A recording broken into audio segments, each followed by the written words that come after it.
Well, welcome back, dudes. Today we're going to look at a little bit more in depth of how to mount this motion instruments. So right here we've got the front tracer. It comes in the kit. It comes with this plastic add-on and then the roller wheel. Somewhere in here, I think in here, there's a magnet, and then it just goes along this tracer strip. So this, pretty easy to mount, but we'll start here anyway. Very self-explanatory. It's got 3M tape on the other side, and then I had a like a rubber O-ring that came with the kit that was on there, but the 3M tape is cured, so it's staying put. And then we just put the top cap on, tighten her down. Make sure you don't have any obstruction, so it moves freely. The fork stanchion comes up and moves freely. It doesn't hit anything. And then if you mount it, out here on the side and down, and if you're if you go into a wreck or you hit something on the side of the trail, then you're more likely to rip this off. So if you push it out to the back side as far as you can without rubbing anything, that's for the best. So pretty easy fork mount for the front tracer. Okay, now coming to the rear, it can be a little more difficult, and this is kind of where things get finicky and you become like a little bit of a hobbyist. I enjoy it, some people might not, but this is what it takes to, get the rear mounted. And so anyway, this is pretty much a setup for a coil. You have this optional kit for motion instruments. It comes with these washers that go on both sides. Okay. They actually did a pretty good video on their channel, a little bit more in depth of how to actually set it up and like measure for preload, all that stuff. But I'm just gonna do like a gloss over. So what I found best that works for me is I made a standoff. So you can see here the eye holes of the rear, and pretty much these are M3 screws. I went and got these at the hardware store. Picked those up, just a variety. Got nuts, bolts, washers, and then various sizes. So all good there. And then I just cut this out of some aluminum. Again, I picked up from the hardware store. Just drilled some holes in it, cut it with a Dremel. Pretty easy. So and then I just put some heat wrap over it, just because I like to do that. So for example, here's the Evil, my other bike.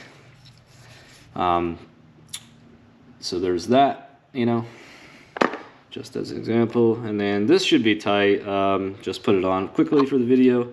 And then, so main deal with this is get it on here. Very easily, one-handed. So get it on here, and then make sure it spaces out enough so it doesn't rub itself. And really what you're after here is to make sure this part doesn't collide into the shield up here. So you have this little standoff for the cabling for the little computer. So we want to make sure, let's say, my shock here is 55 millimeters, okay? So that's the travel of the shock. So I want to make sure this distance and that distance are greater than 55 millimeters to avoid breaking, the shaft or having any problems with this. So that's what the blue standoff here is for. Measured that, took all the measurements, and then just figured out, what size I would need. And it does go a little further, but you really don't need it. So there's that. And then I just directly mount it with the bolts. But they do come with this kit as well, this mounting kit, and these are like little pop tabs. So if you're in a wreck or you hit something with the rear tracer, then it pops right off, and it saves your big investment right here. So you can set it up that way. It's just a little more thinking throughout the process. So that's pretty much the mount for a coil. Obviously if you've got something that's 65 millimeter, then you'll need like a longer standoff. You'll need a longer gap for your tracer. So just kind of have to play it by ear, and yeah, that's where the kit gets a little bit finicky, but it's not so bad. Well, here we've got a mount kit for an air shock. So this is just some JB weld right here, like a putty. You work it in.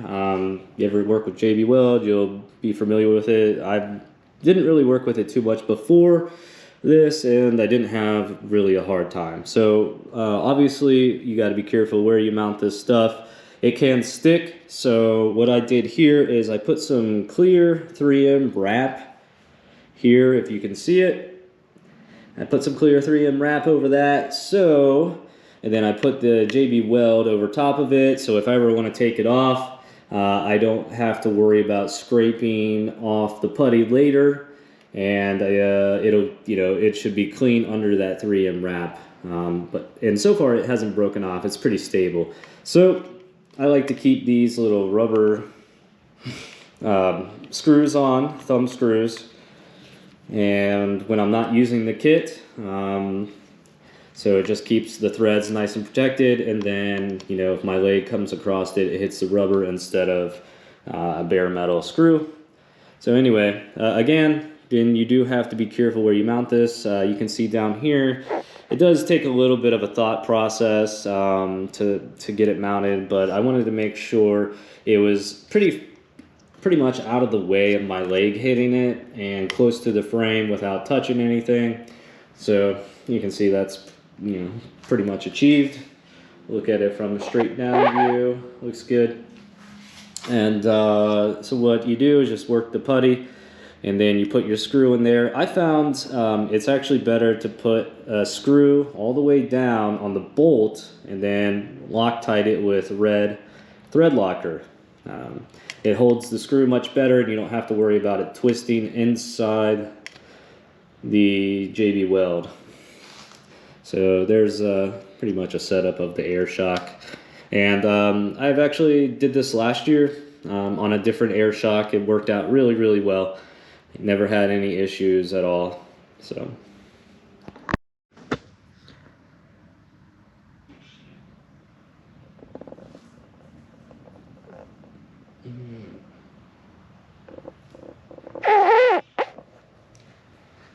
Okay, so you can see I just have this mocked up in the mounting points. Actually here, I didn't do a really good job. The screw is a little too short, so I'd have to just get a few threads on there. Also, you do, when you nut these down, you do want to use Loctite. I found blue Loctite works pretty well, and they will back out on you if you do not Loctite them. The screws will come off. I actually didn't think that would happen, but it did happen. There's enough vibration everywhere that you definitely need Loctite. So anyway, then you've got the computer here. You've got to make sure you've got it out of your way with a comfortable riding position. And then, so that would just use 2 zip ties, pretty straightforward. And then we would zip tie the cable out of the way and make sure it has enough slack in the cable, so when the shock compresses, if it were going to pull on the cable, we would have to make sure that we've got enough slack in the cable so we don't rip it out. Hopefully that helps you guys out a little bit. Unfortunately, with the kit, you don't really want to take it in a lot of mud. It can get into the device, the sensor in here, and it can mess it up. So they tell you don't ride it in really muddy conditions, and you know, I try my best to do that. It'll wear it out faster. So here we are, you know, it's still winter, but we're getting some nicer days ahead. So hopefully we can get out and tune the bike. But you know, I've had a few instances where I was able to get out and ride on this bike, and I've tried to tune it as best as I can, blindly, without any data acquisition, without the motion instruments. So it'll be interesting to see how close my tune is from a balance standpoint with the motion instruments. It'll be, you know, interesting to see how far off I am. But, you know, having said that, if I'm close, I'm going to be like, well, I tuned this all last year with the data acquisition, and I was riding a balance bike all last year, so I knew what that felt like. But before, when I when I first got this kit, it was totally different. Like my balance was way off, and it was the front was really fast, and then the rear was really slow, because that's what's comfortable off jumps. And I feel like that's what a lot of people, that's how a lot of people ride, with the back just really dead. And, you know, a lot of compression, trying to get rid of that rebound coil, or yeah, like that rebound coil feel where it bounces you back. But yeah, hopefully the next video will actually be trailside. For this bike, it'll be a trailside tune, and then we'll get her dialed in. Just have to see how it goes. But anyway, I'll film the process along the way, so you guys hopefully are interested in watching. Yeah. All right, catch you guys on the next one.